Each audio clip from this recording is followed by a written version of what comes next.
Капустадан корейский салат жасаймыз. Капустаны осылай 4 бұрыштарға турап аламыз.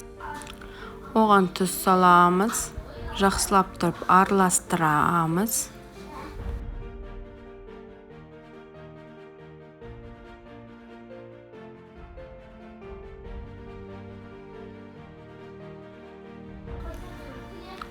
Және 70% уксус құямыз. Жақсылап тұрып араластырып, жарты сағат 40 минутқа қойып қоямыз. Су аққанша су бөліну керек. Бөлек ыдысқа капустаны мұжғылап, суын қалдырып, бөлек ыдысқа саламыз.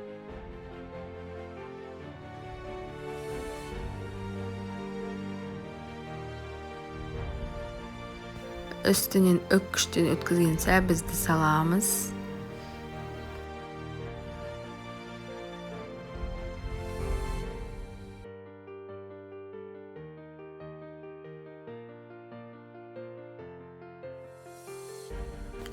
Тағы да болгар бұрышын саламыз, әдемілік үшін.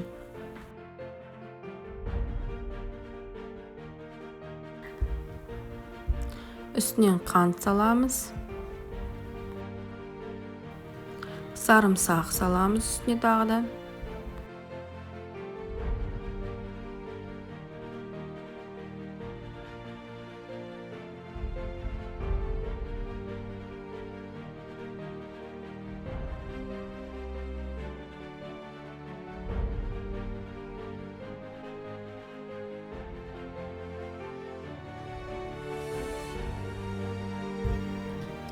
Сұйық майды қыздырамыз. Қызған сұйық майға паприка, кориандр және қызыл бұрыш саламыз.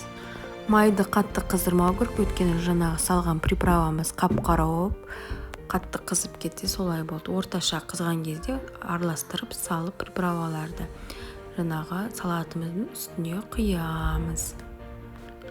Сосын жақсылап тұрып араластырамыз барлығын бірге.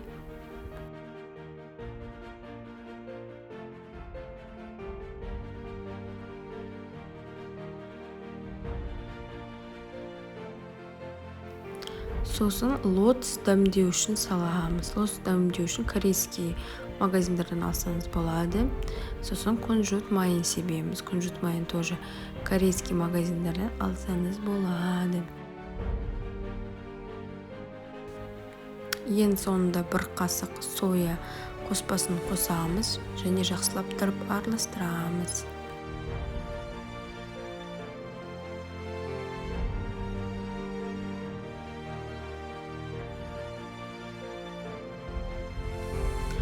Астарын дәмді болсын, тіркелуге ұмытпаймыз.